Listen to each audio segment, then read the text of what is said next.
नमस्कार दोस्तों, एवन नौकरी चैनल में आपका स्वागत है। और ख़ास जानकारी आपके लिए इससे पहले मैं ये वीडियो लाया था, लेकिन मैं दोबारा यह वीडियो ब्रीफ कर देना चाहता हूँ क्योंकि व्यापम ने 4 जून 2025 को दोबारा नोटिफिकेशन जारी किया है और अपने एग्ज़ाम डेट आउट कर दिए हैं आबकारी आयुक्त के कार्यालय से। कौन से पोस्ट के लिए? आबकारी आरक्षक का। आबकारी आरक्षक सिलेबस काफ़ी बेहतर सिलेबस माना जा रहा है लोगों के द्वारा और इसकी तैयारी लगभग लोगों ने स्टार्ट कर दिया है और फॉर्म भी इसका आ चुका है क्योंकि इसका एग्ज़ाम ज़्यादा दिन नहीं, सिर्फ 50 दिन बाद इसका एग्ज़ाम है। सिर्फ 50 दिन बाद एग्ज़ाम है। आज की तारीख है 4 जून और आज से ही आज मतलब मेरा यह वीडियो 5 जून को डलेगा। 5 जून की सुबह आप ये वीडियो देख रहे होंगे, तो 27 जून तक एग्ज़ाम डेट है। एग्ज़ाम फॉर्म भर सकते हैं आप। 4 जून से लेके 27 जून तक आप फॉर्म भर सकते हैं। आपको 23 दिन का समय मिलेगा, 23-24 दिन का समय मिलेगा। इस समय में आपको फॉर्म भर लेना है और किसी भी प्रकार की अगर गलती से त्रुटि हो जाती है, कुछ गलती हो जाती है, तो आपको त्रुटि सुधारने के लिए 2 दिन का समय भी मिलेगा, 28 से लेकर 30 तक। 30 जून को यह सिस्टम लॉक हो जाएगा और अगले 27 दिन में आपका एग्ज़ाम आपके साथ होगा। 27 जुलाई को यह एग्ज़ाम है। उम्मीद करता हूँ कि आप पहले से तैयारी कर रहे होंगे। अगर अभी तक चालू नहीं किया तब भी आपके पास एक बेहतर मौका है। मैं अभी आपको आने वाले टाइम में सिलेबस बताऊंगा, इसकी फिजिकल क्या क्या रिक्वायरमेंट ये बताऊंगा और एग्ज़ाम का क्या डेडलाइन है ये भी बताने वाला हूँ। तो वैसे एग्ज़ाम का डेडलाइन आपके पास है, 27 जुलाई को एग्ज़ाम है। उसके अलावा फिजिकल में भी टाइम है दोस्तों, फिजिकल में भी टाइम है, लेकिन फिजिकल पैमाना में फिट होना ज़्यादा ज़रूरी है। ठीक है, तो ये रहा व्यापम के वेबसाइट में। व्यापम के वेबसाइट आप खोल के देख सकते हैं। आप लॉगिन वगैरह करेंगे। मैं बाय द वे आपको एक झलक दिखा देता हूँ। ये देख रहे हैं आप, व्यापम का वेबसाइट देख रहे हैं। व्यापम के वेबसाइट में आप जाएंगे तो यहाँ पे ऑनलाइन एप्लीकेशन है। ऑनलाइन एप्लीकेशन में जब जाएंगे, ये वाला बटन क्लिक करेंगे ऑनलाइन एप्लीकेशन का, ये वाला, तो आपको दिखेगा यहाँ पे कार्यालय आबकारी आयुक्त छत्तीसगढ़ रायपुर के अंतर्गत आबकारी आरक्षकों की भर्ती। तो इसको क्लिक कीजिए। क्लिक करने के बाद आपके पास ये 4-5 चीज़ें खुल के सामने आएगी। न्यूज़पेपर एडवर्टाइजमेंट, विभागीय विज्ञापन, जो मैंने आपको बताया। परीक्षा का क्या निर्देश है? 33 परीक्षा केंद्र बनाए गए हैं। 350 रुपये का फीस है। 350, 300, 250 अलग अलग कैटेगरी के हिसाब से व्यापम परीक्षा फीस लेने लग गए हैं। पहले फ्री था, अभी एग्ज़ाम फॉर्म। और सिलेबस का काफ़ी इम्पॉर्टेंट है। मैं सिलेबस को अच्छे से डिस्क्राइब करूंगा क्योंकि उसी के आधार पे सिलेक्शन होना है। और यहाँ पे ऑनलाइन एप्लीकेशन फॉर्म है। तो जैसे ही आपको लगता है कि आप फिट हैं, आपके पास सारे सर्टिफिकेट हैं, 10+2 की क्वालिफिकेशन मांगी है। 10+2 अगर आप पास है, 12वीं पास हैं कोई भी स्ट्रीम से, तो आप यह फॉर्म भर सकते हैं। चलिए देखते हैं इसका detail notification. Commissioner of excise office से निकल चुका था, जिसको आबकारी आयुक्त बोलते हैं, जिनके अधीन आपको नियुक्ति पत्र मिलने वाला है। 5 मई को इसके बारे में डिटेल जारी हो गई थी और यह जो है टोटल 200 पोस्ट। कितना पोस्ट? 200 पोस्ट। काफ़ी छत्तीसगढ़ के हिसाब से भारी भरकम पोस्ट है ना। अच्छा पोस्ट है, अच्छा पोस्ट कह सकते हैं आप। 200 पोस्ट के लिए नोटिफिकेशन आया था। लेवल 4 का यह जॉब है दोस्तों। लेवल 4 का यह जॉब है। लगभग आपकी तनख्वाह लगेगी 26,000 के आसपास बनेगी। 26,000 के आसपास आपका तनख्वाह होगा। 26,000 से 30,000 के बीच आपका तनख्वाह बनेगा। देख लीजिए, अनरिजर्व कैटेगरी के लिए 84 पोस्ट है, अनुसूचित जाति के लिए 24, जनजाति के लिए 64 और अन्य पिछड़ा वर्ग के लिए 28।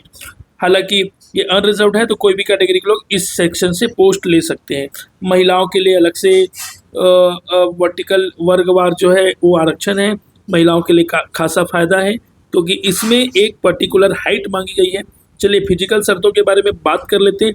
न्यूनतम आपके जो क्वालिफिकेशन होनी चाहिए वो 10वीं होनी चाहिए। सॉरी 10वीं नहीं, 10+2 मतलब 12वीं होनी चाहिए। ऊंचाई मांगी गई है 167.5 सेंटीमीटर पुरुष कर्मचारियों के लिए और महिला के लिए 152.4 सेंटीमीटर। अगर आप इस क्राइटेरिया को फुलफिल करते हैं तो डेफिनेटली आप इस सर्विस को ज्वाइन कर सकते हैं। दूसरा, अगर आप किसी कैटेगरी से हैं, अनुसूचित जनजाति है, अनुसूचित जाति नहीं बोला है, ध्यान रखेंगे, ये 167 सेंटीमीटर में लागू होगा यूआर कैटेगरी, ओबीसी कैटेगरी और एससी। अकेला एसटी कैटेगरी है जिनको 165 सेंटीमीटर दिया गया है, 165 सेंटीमीटर, वो भी पुरुष अभ्यर्थी के लिए। महिला के लिए कोई भी कैटेगरी की महिला हो 152 सेंटीमीटर, अगर कोई लड़की सुन रही है इस बात को तो 152 सेंटीमीटर का आपको हाइट चाहिए, 152.4। और अगर कोई लड़के जो हैं जो एसटी कैटेगरी के हैं उसको 165 चाहिए, ये भी हाइट काफ़ी ज़्यादा है ना। 160 162 होनी चाहिए लड़कों के लिए, लेकिन ये नोटिफिकेशन आउट हो चुका है, इसके बारे में और कुछ कमेंट करना ठीक नहीं है। बाकी चेस्ट की मांगा गया एक्सपेंशन 81 सेंटीमीटर आपका चेस्ट चाहिए, जिसमें 5 सेंटीमीटर आपको एक्सपेंड करा के 86 सेंटीमीटर लाना है। महिलाओं के लिए लागू नहीं होगा, पुरुषों के लिए लागू होगा, और पुरुषों के लिए भी सभी कैटेगरी के लिए, अनरिजर्व, ओबीसी, एससी और एसटी। तो इसमें भी एसटी कैटेगरी को कोई छूट नहीं दी गई है। तो आप ये समझ लीजिए इसमें फिजिकल पैमाना जो है थोड़ा सा टफ रखा गया है, लेकिन हाँ इसमें ना रनिंग होने वाला है, ना हाई जंप होने वाला है, ना फिर लॉन्ग जंप होने वाला है, कुछ नहीं होने वाला, ना गोला फेंक होने वाला है। मतलब कोई फिजिकल क्राइटेरिया नहीं। अगर आप पढ़ने वाले हो, ब्रेन से तगड़े हो, तो आप ये एग्ज़ाम निकालने में समर्थ हो। इसके आने वाले टाइम में और देखते हैं, हम सिलेबस के बारे में बात कर लेते हैं। सिलेबस कितना बेहतर है, कितना आपको फिट होगा और आप पढ़ने में कितने सक्षम होंगे, इसके बारे में देख लीजिए। उसके पहले सबसे इम्पोर्टेंट खास बात है परीक्षा पद्धति, एग्ज़ाम पैटर्न बोलते हैं, इसको जानना बहुत जरूरी है हर स्टूडेंट को। देखिए सिर्फ एक पेपर होगा, सिर्फ एक पेपर होगा। कितने घंटे का होगा? 2 घंटे का। 2 आवर का पेपर होगा। 2 आवर का मतलब होता है 120 मिनट। क्वेश्चंस कितने होंगे दोस्तों बताओ? 100 क्वेश्चंस होंगे। मार्क्स कितना का होगा? 100 मार्क्स का होगा। समझ आया क्या? 100 प्रश्न होंगे और 100 मार्क्स होंगे। हर एक क्वेश्चन के लिए आपको मिलेगा 1 नंबर। अगर आप गलत करते हैं तो आपका 1/4 नंबर काटा जाएगा। इसका मतलब 0.25 कम हो जाएगा। ठीक है, 0.25 कम हो जाएगा अगर आप आंसर गलत करते हो तो। फिर से देखो, 100 क्वेश्चन 100 नंबर। ठीक है, एमसीक्यू होगा। ठीक है, एमसीक्यू होगा, मतलब एमसीक्यू टाइप तो समझते ही हो, और इसमें डेफिनेशन और क्या बताऊंगा। एमसीक्यू टाइप का होगा, वस्तुनिष्ठ प्रकार का होगा। 2 घंटे का पेपर होगा। 10वीं प्लस 12वीं मतलब 12वीं मांगा है, 10 + 2 मांगा हुआ है। ठीक है, अगर आप कहीं गलत करते हो तो 1/4 अंक काटा जाएगा, जिसको 0.25। क्लियर है दोस्तों? ये एग्जाम पैटर्न है। अब सिलेबस पर डिस्कशन कर लेते हैं। सिलेबस खासा इंपॉर्टेंट है, सिलेबस को जाना बहुत जरूरी है। सामान्य अध्ययन और छत्तीसगढ़ का अध्ययन। देखो 2 चीज़ें इसका मार्क्स के साथ बताएं तो ये हो गया इंडिया जीएस। इंडिया जीएस जितने भी अभी तक पीएससी व्यापम तैयारी कर रहे होंगे वो थोड़ा थोड़ा इतिहास पढ़े होंगे भारत का, आर्थिक भूगोल पढ़े होंगे, सामाजिक भूगोल पढ़े होंगे, भौतिक भूगोल पढ़े होंगे, संविधान पढ़े होंगे, अर्थव्यवस्था पढ़े होंगे। ये 4 मोटा मोटा सब्जेक्ट है। क्या बोलो? बोलो। 4 मोटा मोटा सब्जेक्ट है जिसको आपने थोड़ा थोड़ा तो पढ़ा ही होगा। सिर्फ उसी को रिविजन करना है। ज़्यादा टफ पेपर होने वाला नहीं है, बेसिक पूछा जाएगा। टोटल 33 नंबर का वेटेज है। टोटल 33 नंबर, 100 में से 33 नंबर का वेटेज मतलब 33% का वेटेज है, ये समझ लो। उसके अलावा साइंस पूछा है, दर्शन, कला, साहित्य पूछा है और करंट अफेयर्स पूछा है। तो ये वाला सेक्शन थोड़ा सा आपको लोड देगा, थोड़ा सा आपको लोड देने वाला है। लेकिन अगर आप हिस्ट्री, भूगोल, है ना, ज्योग्राफी, भूगोल तो ज्योग्राफी, इकोनॉमिक्स, साइंस वगैरह, करंट अफेयर्स वगैरह अगर पढ़ते हो ना तो ज़्यादा लोड नहीं देगा, 33 मार्क्स का ही हो जाएगा।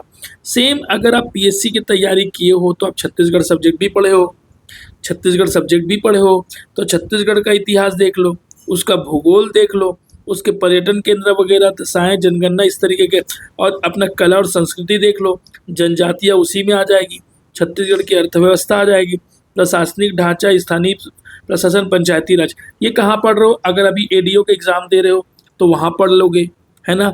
आप लोगों को काम आ जाएगा किसमें? आबकारी आरक्षक में।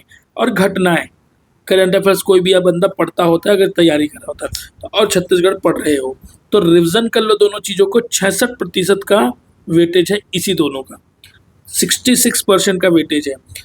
इसके साथ एक और चीज़ बता दूं, मेरे प्लेलिस्ट में आप जा कर के देख सकते हो, वहाँ मैं छत्तीसगढ़ का टेस्ट तिहार, क्या टेस्ट तिहार करके सीरीज चला रहा हूँ। उसमें मैं डेली छत्तीसगढ़ के क्वेश्चन डालता हूँ जो कि प्रीवियस ईयर पेपर में आए हुए क्वेश्चन है, जो कि आने वाले एग्ज़ाम में आ सकते हैं। उसके अलावा आपको जो अलग अलग सब्जेक्ट है वो ज़्यादा परेशान नहीं करेगा, लेकिन हाँ परेशान नहीं करने के साथ साथ कुछ कुछ तो ज़रूर है। देखिए अंग्रेजी का ज्ञान, है ना, हिंदी का ज्ञान और छत्तीसगढ़ी का ज्ञान, ये तीनों सब्जेक्ट है कितने कितने मार्क्स का देखो। ये है आपका 7 नंबर का। 7 नंबर का आपका आ गया हिंदी, 7 नंबर का मतलब 6 नंबर का आपका आ गया अंग्रेजी, और 7 नंबर का आपका आ गया छत्तीसगढ़ी। तो 3 भाषा हो गया 21 नंबर का। क्लियर है, 3 भाषा हो गया 21 नंबर का। बचा क्या? गणित। बचा क्या? गणित और रीजनिंग। गणित 7 नंबर का और रीजनिंग 7 नंबर का। अगर गणित आपको परेशान करता है तो घबराओ मत, पूरा का पूरा गणित छोड़ दो, पूरा का पूरा गणित छोड़ दो। अगर परेशान करता है तो बाकी सब्जेक्ट कर लो। सिर्फ और सिर्फ 7 नंबर का आ रहा है गणित। रीजनिंग तो बन जाता होगा। रीजनिंग 7 में से हर बंदा 4-5 क्वेश्चन तो बना लेगा, हर बंदा 4-5 क्वेश्चन रीजनिंग का बना लेगा। तो ये समझो रीजनिंग प्रिपेयर कर लो। गणित नहीं आता है ना तो घबराओ मत, गणित छोड़ दो, बाकी पढ़ लो। मैं गारंटी देता हूँ बहुत सारे लोगों को इसमें नौकरी लगने वाली है। जिन बंदों को मैथ्स नहीं आता उन बंदों के लिए ही ये पोस्ट है, उन बंदों के लिए ही पोस्ट। अगर आपको मैथ्स से घबराते हो तो सबसे बेस्ट पोस्ट है, मैं बता रहा हूँ सबसे बेस्ट पोस्ट है। और मेरा थंबनेल भी यही बनेगा, देख लेना। तो क्लियर है। और हाँ, इसमें अगर निःशक्त जन है, अगर आप कोई भी तरह के विकलांग है तो इस पोस्ट के लिए एलिजिबल नहीं है आप, है ना। अगर कोई भाई बंधु कर रहे हैं तो इस प्रकार से इसका वैकेंसी रहा है ना। कोई भी डाउट हो कमेंट बॉक्स में करिए। तो एक चीज और खास बता देता हूँ, व्यापक परीक्षा निर्देश समझ लो, है ना। इस पेपर का कोड है ABA 25, ठीक है। फॉर्म भरने का डेट आपको पता है 4 जून, लास्ट डेट है 27, त्रुटि का डेट है ये, एग्जाम डेट ये है। आपका एडमिट कार्ड जो जारी होगा वो 21/7 को होगा, 21 जुलाई को एडमिट कार्ड जारी होगा, 7 दिन पहले। और कितने सेक्टर में एग्जाम होगा? पूरे आपके सारे जिलों में होगा, 33 जिलों में यह एग्जाम होगा। फीस में आपको बता दिया था, है ना। जनरल का 350, OBC का 250 और ST का 200, ST SC का। अगर आप लोग को कोई डाउट होगा फॉर्म भरने में तो ये देखो व्यापम का हेल्पलाइन नंबर है 0771-297-2780, लैंडलाइन नंबर है। और ये जो है कॉलिंग नंबर है, ठीक है। कोई भी होगा तो ध्यान रखो।